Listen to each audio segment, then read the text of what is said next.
have things been? Yeah, good. I say good. There's been quite a few challenges over the last 3 weeks, but we got it over the line, and we are getting ready to start the build of HiiCLUB and bring to Battersea the community that we've all been working on for the last 8 months. Well, working to bring here for the last 8 months.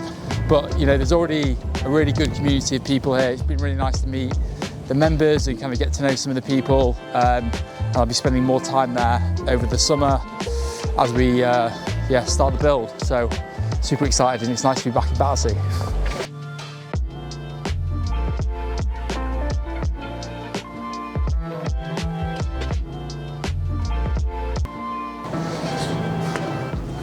Hi, you right?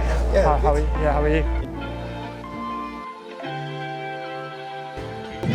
We're right here in Battersea Park. You'll probably find me smashing laps here every morning, taking away the stress. But yeah, I've been training. I've been down in London now for like 3 weeks, and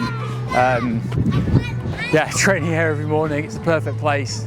But I still prefer the Newcastle Quayside.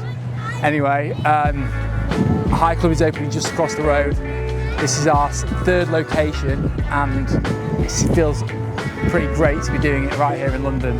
So we will take you through the journey of the build, the ups and downs along the way, and the opening of HiiCLUB.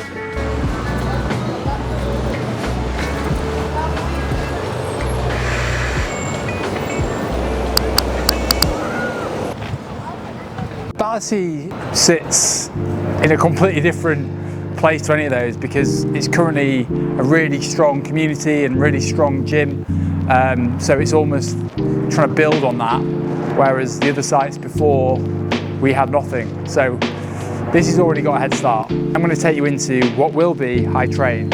First of all, this is going to be the entrance, so we're going to put the entrance there. This is actually all going to be seating for High Grind, which will be located in there, but the benches, music playing, waiting area, so you'll enter through these doors, and then we're going to have a welcome desk, seating area, water station, shake bar, so people can catch up before class, head into the class. But this is going to be High Train, so I'm going to take you through where all of our kit is going to be within High Train. So down this side of the room, we're going to have 20 treads, which helps us deliver our high hero classes, dumbbell and strength conditioning. This side of the room, CrossFit rig is staying, adding an extra bay. So all of our hijack classes, which is our strength class, as well as CrossFit and Olympic lifting, will all be on this side of the room. We're having a sled track down through the middle. All of the, you can already see, but there's already concept kit at the back of the room. We're adding more of that. We need some more ski ergs, we need some more concept bikes. We actually don't need any more rows, there's a lot of rows. Yeah, it's great to have like such a big space in London, because when we've been looking at sites previously around London, it's been really hard to find somewhere with this sort of size. So yeah, super excited to get going. So as you can see, we've got 2 arches. So this is arch 1, which we said High Train. This arch is slightly more complicated. We've got High Balance, High Grind, and changing rooms. This is all going to be social seating for High Grind. So a big part of our clubs is the social space, and we have realised that this is the bit that sets us apart. We're all pretty obsessed with coffee and the culture and the lifestyle associated with it, and we wanted to make this a big feature in our clubs. So we are designing this space specifically to be a place to hang out, to be a place to work before your class, to catch up with friends, meet new people. So all of this space here is going to be the coffee shop. So you'll come around here, opening up all these doors, coffee bar here, and this will all kind of be walled off. So this is all going to be seating for High Grind. So yeah, it's similar size to our Newcastle site. So we're super excited to get this space going and make it a feature of the club. This is where you need a bit more imagination. I'll have to talk it from this angle, but we're going to have 2 Pilates studios. One will be over there, one will be over there. One offering reformer, and our other room, which has been such a success in Newcastle, is our kind of darker mirrored room which homes high shred, mat Pilates and yoga. So super excited to bring that, all those products under one roof.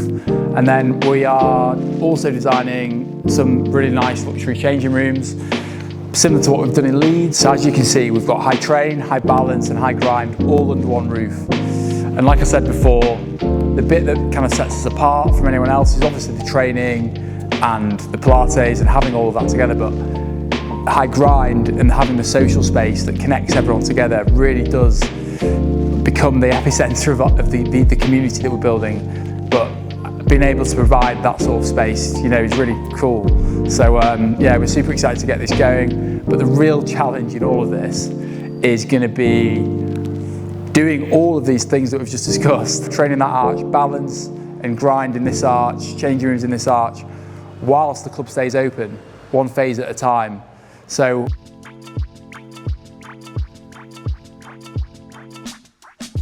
walk us through what a typical training week actually looks like for you right now.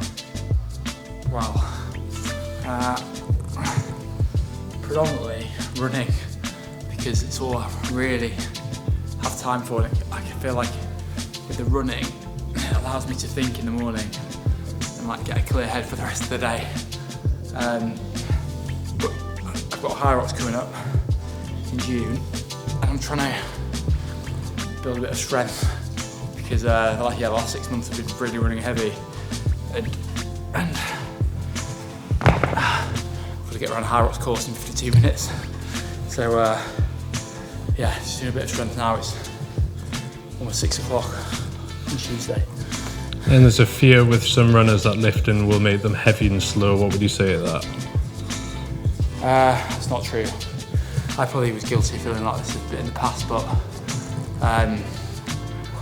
in the last 3 years I've pulled my hamstring every year, apart from this year, where in the last 12 months I've really prioritised deadlifts, RDLs, like hamstring strength, isometric holds, like things like lunges. And I feel so much better now. Like I just PB'd my half marathon. I'm 37. I'm still hitting PBs, and my body feels better than ever. I think it's all this stuff that's kind of holding me together.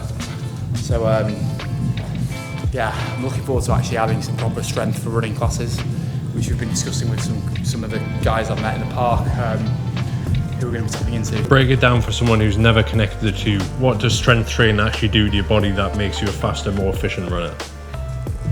And how have you seen it help you in the long run? I think with the strength training, it's kind of like, at the time, it doesn't feel like you're doing much. Like in these sessions now, this doesn't feel too taxing. I won't be sore tomorrow. I'm just kind of going through the motions.